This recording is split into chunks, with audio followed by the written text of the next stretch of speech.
குருவே போற்றி ஒளியும் ஒளியும் எனக்குள் காட்டி உணர்த்திய குருவே போற்றி.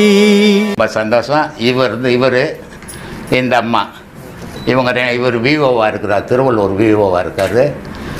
இந்த அம்மா மனைவியாக இருக்கிறாங்க. இவங்க 2 பேர் தான் எனக்கு அடுத்தபடியாக ஆசிரமத்தை மெயின்டைன் பண்ண போகிற குருமார்கள். லேடிஸுக்கெல்லாம் அந்தம்மா உபதேசம் கொடுக்குறாங்க, ஜென்ஸுக்கெல்லாம் இவர் உபதேசம் கொடுக்குறாரு. இதே திருவத்தூரில் அந்த தெரு வழியாக போகிறான் கோவிலுக்கு எல்லாரும். ஒருத்தன் அமனை கட்டியாக திண்ணை மேலே உட்காந்துன்னுக்குறான். திண்ணை மேலே அமனை கட்டியாக உட்காந்துங்கிறவன் கோயிலுக்கு போகிறவங்களெல்லாம் பார்த்து என்ன சொல்கிறான், மனுஷன்தான் போகிறான், நமக்கு மனுஷன்.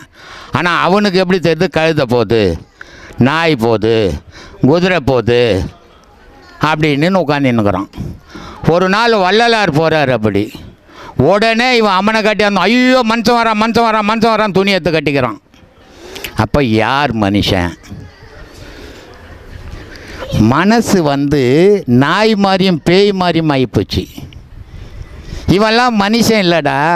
மனசை எவன் சுத்தம் பண்ணி வச்சுக்கிறானோ அவன் தான்டா மனுஷன். அது வள்ளலார் சுத்தமாகிறாரு, அவன் தான்டா மனுஷன்னா. இப்படி கடவுள் வழிபாடு பண்ணுறவங்களாம் பக்தன் நினச்சிடாதீங்க. காரணம் இல்லாத கடவுள் வழிபாடு இல்லை. கடவுளாண்ட போனால் நீ சும்மா நிற்கணும், அதான் கடவுள் வழிபாடு. எதையும் பேசக்கூடாது, எதையும் கேட்கக்கூடாது. ஏன்? படைச்சவன் அவனுக்கு தெரியும் உனக்கு என்ன கொடுக்கணுன்ட்டு. நீ போய் அவனாண்ட என் பொண்ணு கல்யாணம் ஆகணுங்க, என் வீடு பாதியில் நிற்கிதுங்க, அதை கட்டணுங்க, நான் 10 ஏக்கர் வாங்கினேங்க, நீனா அவர் என்ன பிஸ்னஸ் புரோக்கரா? அவர் சொல்லுங்கள்.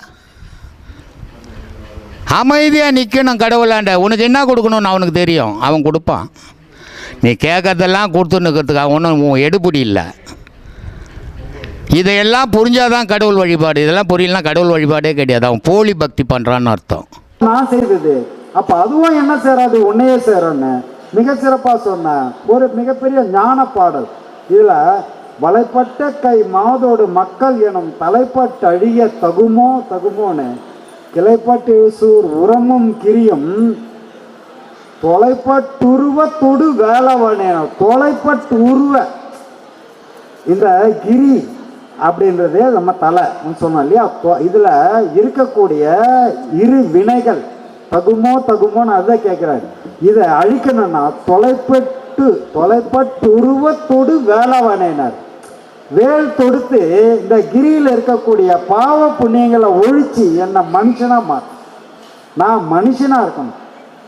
அவன் அதுதான் கேட்குறாரு. நான் மகானாக இருக்கணும்னு கேட்கல, மனுஷனாக வாழணும், என்னை மனுஷனாக மாற்றணும். அப்போ என்ன பண்ணணும், வேலை விட்டு இந்த கிரியும் உரமும் ஒழித்து மனுஷனாக மாற்றுன்றாரு. மக மாயை களைந்திட வல்லபிரான் முகமாறும் ஒழிந்தும் ஒழிந்திலனே அகமாடை மடந்தையர் என்ற அயரம் சக மாயுள் நின்று தயங்குவதேனர். எவ்வளோ பெரிய விஷயம். இந்த மகம் மாயை தான் சொன்ன இல்லையா, மாயினை இட்டான் அறிந்திலன் ஏற்றவள் கண்டிலன் பட்டாங்க சொல்லும் பரமணம் அங்கோலன் சொன்னல. அதுதான் மகம் மாயை. இந்த மாயை என்ன பண்ணுதுன்னா இந்த உலகத்தை விகாரப்படுத்தி, இந்த உலகத்தில் வாழக்கூடிய உன் மனசை விகாரப்படுத்தி உன்னை வாழ வச்சுக்கிட்டு இருக்கு. நீ பார்க்கறதும் செயலும் விகாரமாக்கிடுது. அப்போ அந்த மாயையை கலைந்து ஒழிக்கணும். அப்படி ஒழிச்சா சக மாயையுள் நின்று தயங்குவதே. சக மாயை, இந்த உலகம்ன்ற சக மாயைக்குள்ள நீ நின்று தயங்குவதை. இதை நிற்கிறதுக்கு ஏன் தயங்குற? ஏன்னா ஞானிகளாக உருவாக்கத்துக்கு தயக்கம் நிறைய. இந்த மாயை விடாது, இழுத்து கீழே தான் போடும். அப்படிப்பட்ட ஞானத்தை அவ்வளோ சீக்கிரம் உனக்கு கொடுக்காது. அதனால ஏன் தயங்குறன்னு அவர் கேட்குறாரு. இதில் கெட்டு போனவனையும் சொல்கிறாரு பாருங்க. கெடுவாய் மனனே கதிகேல் கரவாது இடுவாய். கெடுவாய் மனனே கதிகேல். கதினா உங்களுக்கு எல்லாம் தெரியும், ஐயா சொல்லியிருப்பா, மூச்சு தான் கதி, நம்ம மூச்சு தான். கெடுவாய் மனனே கதிகேல் கரவாது இடுவாய். கரவாது எங்க இடுவாய்? இறைத்தால் நினைவாய். இறைவன் திருப்பாதத்தில் கரவாது இந்த மூச்சு காத்த வைடா. அப்பதான் கெட்ட மனம் ஒழியும். கெடுவாய் மனனே கதிகள் கரவாதிடுவாய் வடிவேல் இருதால் நிறைவாய் சுடுவாய் நெடு வேதனை தூள்படவே விடுவாய் விடுவாய் வினை யாவையுமேனர். எவ்வளவு வினை செய்திருந்தாலும் இந்த திருப்பாதத்தில் உன்னோட மனசை கொண்டு போய் வச்சுட்டீங்கன்னா அங்கிருந்து புறப்படக்கூடிய இறைவனின் ஆற்றல் உன்னோட வினையை விடுவாய் விடுவாய் வினை யாவையுமே. அப்ப சொன்னா இல்லையா, 2 முறை சொன்னார் இல்லையா, அதே மாதிரி பார்ப்பாங்க. விடுவாய் விடுவாய்னா கன்ஃபார்ம் விட்டுறது, 2 வினையா அறுக்கிறதுக்கு இறைவனை புடின்ட்டார். இது மாதிரி நிறைய விஷயம். இது ஒரு பெரிய ஞான நூல். இந்த கந்தர் அலங்காரம், கந்தர் அனுபூதியினால அந்த அனுக்கிரகம் நமக்கு இருந்தால் மட்டும்தான் அனுபூதியை பாடவே முடியும், படிக்கவே முடியும். இல்லைன்னா அந்த அனுபூதி இல்லைன்னா அதையே பாட முடியாது. கார்மாமிசை காலன்வரின் எப்படி சொல்றாரு, கார்மாமிசை காலன்வரின் கலப தேர்மாமிசை மீதில் எதிரப்படுவாயினாரு.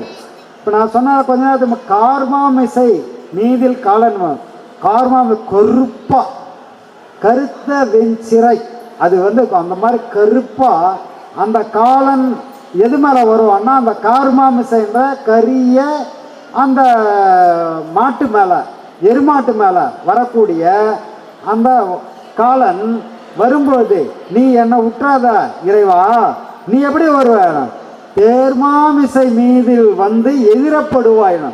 தேர்மாமிசைனா என்ன, மயில் தேர், அவருக்கு அதுதான் தேர். தேர்மாமிசை மீதில் எதிரப்படுவாய் தார் மார்ப வளாரி தலாரி எனும் சூர்மா மடிய துடு வேலவனே. அவனை அந்த யமனை பார்த்து என்னை கயிறு போட்டு இழுத்துன்னு போயிட்டா நீ விட்டுறாத.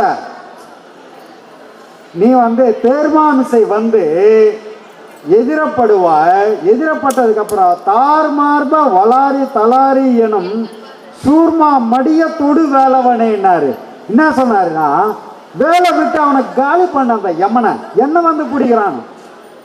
என்ன நான் முருக பக்தன்ல, முருகனை நினைக்கக்கூடிய, முருகனை வணங்கக்கூடிய என்ன கயிறு போட்டு பிடிச்சிட்டான் அவன். முருகா நீ விட்டுருவியா, எப்படி விடுவ, அப்ப நீ எது மேல வருவ, தேர்மாமிசை மீதில் அவன் மேல வேலை விட்டு கொள்ள அவனை அப்படின்னு பாடுறார். இது யாருக்காக பாடுறாரு, அருணகிரிநாதருக்கா, நமக்காக அருணகிரிநாதர் பாடுறாரு. அவ்வளோ பெரிய பாட்டு. அவனை கொல்லு, ஏன் அவனை கொல்லலைன்னா அப்ப எப்படி ஆகும் அப்படின்னா, கூகா என என் கிளை கூடி அழும். நீ அவனை விட்டுட்டீன்னா எல்லாரும் மாதிரி அவன் வலை போட்டு பிடிச்சிட்டு போயிட்டே இருப்பான். அவன் வேலை அதுதான், அவன் பிடிச்சிட்டு போயிட்டே இருப்பான். அப்போ கூகா என என் கிளை கூடி அழ போகா வகை மெய்ப்பொருள் பேசியவான். இது மாதிரி இது ஒரு மிகப்பெரிய பொக்கிஷம் இந்த கந்தர் அனுபூதி. இந்த அனுபூதி, அந்த அனுகிரகமும் அனுபூதியும் இருந்தால் மட்டும்தான் கந்தர் அலங்காரமும் கந்தர் அனுபூதியும் படிக்க முடியும்.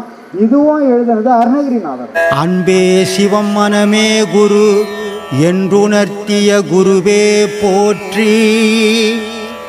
சத்தும் சித்தும் எதுவென்று உணர்த்திய குருவே போற்றி. எனக்குள் இறைவனை உணர வைத்த குருவே போற்றி. நித்திய ஆனந்தமான நித்யானந்த குருவே போற்றி. குரு பிரம்மஸ்ரீ நித்யானந்தரே போற்றி போற்றி. ஆகாமியத்தை உணர வைத்த குருவே போற்றி. இன்ப துன்பம் நாட்டம் எதுவென்று உணர்த்திய குருவே போற்றி. ஈசனை என